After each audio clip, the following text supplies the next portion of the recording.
नमस्कार, आगळी वेगळी रेसिपीमध्ये तुम्हा सगळ्यांचे मनापासून खूप खूप स्वागत आहे। तर आज आपण मस्त अशी चटकदार, चवीला खूप छान लागणारी, झटपट होणारी, स्वादिष्ट चमचमीत अशी मुळ्याची भाजी कशी करायची ते बघतोय। तर मुळा म्हटलं की नाक मुरडलं जातं। बरेच जण मुळ्याचा उग्रवास येते म्हणून मुळे खाणं टाळतात। तर त्यांना ही मुळ्याची चमचमीत भाजी करून खायला तुम्ही देऊ शकता आणि यातील बराचसा उघडपणा कमी होतो आणि ही भाजी तयार झाल्यावर अशी वाटत नाही की ही मुळ्यापासून केलेली आहे। खूप छान लागते, चवीला झटपट होणारी रेसिपी आहे। ही रेसिपी शिकायची असेल तर तुम्हाला व्हिडिओ संपूर्ण बघायचा आहे, अजिबात कुठे स्किप करू नका। तरच मग तुम्हाला मस्त अशी ही मुळ्याची भाजी करता येईल। यापूर्वी मी मुळ्याचा ठेचा, कुरकुरीत मुळ्याचे काप, मुळ्याचा पराठा ह्या रेसिपी ऑलरेडी अपलोड केल्या आहेत। त्याची लिंक मी डिस्क्रिप्शनमध्ये देते, तुम्ही जाऊन नक्की तिथं बघा। चला तर मग मस्त अशी मुळ्याची भाजी बनवायला सुरुवात करूया। पण तुम्ही जर का चॅनलवर नवीन असाल तर पटकन सबस्क्राईब करा आणि त्याचबरोबर बेल आयकॉन हिट करून ऑल सिलेक्ट करा। चला तर मग मस्त अशी चविष्ट, स्वादिष्ट, चमचमीत मुळ्याची भाजी लगेच करायला घेऊया। तर साहित्य आधी पाहूया। सर्वप्रथम इथं मी एक मध्यम आकाराचा मुळा घेतला आहे, त्याच्या छान अशा फोडी करून घेतल्या। मुळा जो असते तो स्वच्छ धुवून घ्या आणि मग नंतर त्याच्यावरची साल काढा।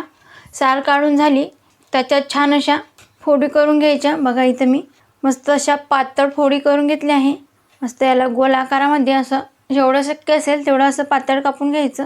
तर इथं मी एकदम कमी क्वांटिटी वापरली आहे, तुम्हाला हवं असेल तर तुम्ही जास्त क्वांटिटीमध्ये सुद्धा ही भाजी करू शकता। एक चमचा लाल तिखट आहे, चवीनुसार मीठ, एक चमचा जिरे पूड आणि एक टोमॅटो घेऊन मी मिक्सरला ते बारीक फिरवून घेतलं। बघा त्याची अशी प्युरी करून घेतली। तुम्हाला हवं असेल तर तुम्ही याऐवजी टोमॅटो बारीक कापून घेतलं तरी चालेल। अर्धा चमचा हळद, एक चमचा धनेपूड, एवढंच साहित्य आपल्याला लागणार आहे। चला तर मग पटकन आपण मुळ्याची भाजी बनवायला घेऊया। तर इथं गॅसवर कढई गरम करण्यासाठी ठेवली आहे। यामध्ये 2 चमचे तेल घालून घ्यायचं। तेल हलकंसं गरम झालं की त्यामध्ये जिरं घालायचं आणि जिरं व्यवस्थित फुलायला हवं। तुम्ही बघू शकता जिरं मस्त फुलून वर आलं आहे। आता यामध्ये आपल्याला या मुळ्याचे काप घालून घ्यायचे आणि त्यासोबतच यामध्ये चवीनुसार मीठसुद्धा घालून घ्यायचं। आपण यामध्ये पाण्याचा अजिबात वापर करत नाही। मुळ्यामध्ये भरपूर साऱ्या प्रमाणात पाण्याचा अंश असतो, तर आपल्याला हा मुळा तेलामध्ये आणि या मिठामध्ये शिजून घ्यायचा आहे। मुळ्याचे काप व्यवस्थित परतून घ्यायचे। बघा इथं मुळ्याचे काप व्यवस्थित मी परतून घेतले। आता यावर आपल्याला झाकण ठेवायचं। गॅस एकदम कमी याच्यावर करून घ्यायचा। 7 ते 8 मिनिटासाठी हे मुळ्याचे काप व्यवस्थित असे वाफवून घ्यायचे आहे। फक्त अधूनमधून झाकण उघडून त्याला परतून घ्यायचं। आता इथे जवळपास 7 ते 8 मिनिटं झाली आहे। झाकण उघडून बघूया। तुम्ही बघू शकता मस्त असे मुळ्याचे काप व्यवस्थित असे तेलामध्ये वाफवून घेतले। बघा मस्त असे शिजले देखील आहे, असेच वाफवून घ्यायचे। तुम्ही बघू शकता याला भरपूर प्रमाणात पाण्याचा अंश असतो, म्हणून यामध्ये पाणी घालायची अजिबात गरज नाही। आता यामध्ये आपण टोमॅटोची प्युरी घालून घेऊया। त्याचबरोबर लाल तिखट, धनेपूड, अर्धा चमचा हळद, हे सगळे मसाले व्यवस्थित असे मिसळून घ्यायचे, जेणेकरून मुळ्याचे एक एक कापला व्यवस्थित असे लागतील आणि मुळ्याची भाजी खाताना चटकदार लागेल। तिखटाचं प्रमाण तुम्ही कमी जास्त करून घेऊ शकता, तुम्हाला कितपत तिखट हवं त्यानुसार। मस्त फिरून घेतलं तर मुळा न खाणाऱ्यासाठी मस्त ही मुळ्याची चमचमीत भाजी होते। बरेच जणांना मुळा नाही आवडत, कारण त्यामध्ये उग्र असा वास असतो।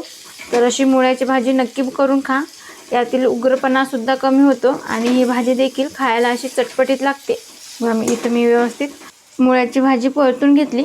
आता यावर झाकण ठेवायचं आणि मसाले शिजेपर्यंत आणखी आपल्याला मसाल्यामध्ये 5 ते 6 मिनिटासाठी ही भाजी व्यवस्थित शिजून घ्यायची आहे। जवळपास 5-6 मिनिटं झाले।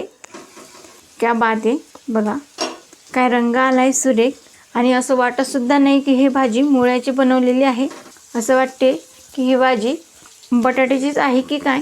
तर तुमच्या घरात ज्यांना कुणाला मुळा आवडत नसेल त्यांना अशी ही भाजी बनवून खायला द्या आणि सांगून नका की ही मुळ्याची आहे। त्यांना अजिबात चव कळणार नाही आणि ते गुपचूप ही भाजी आवडीने खातील।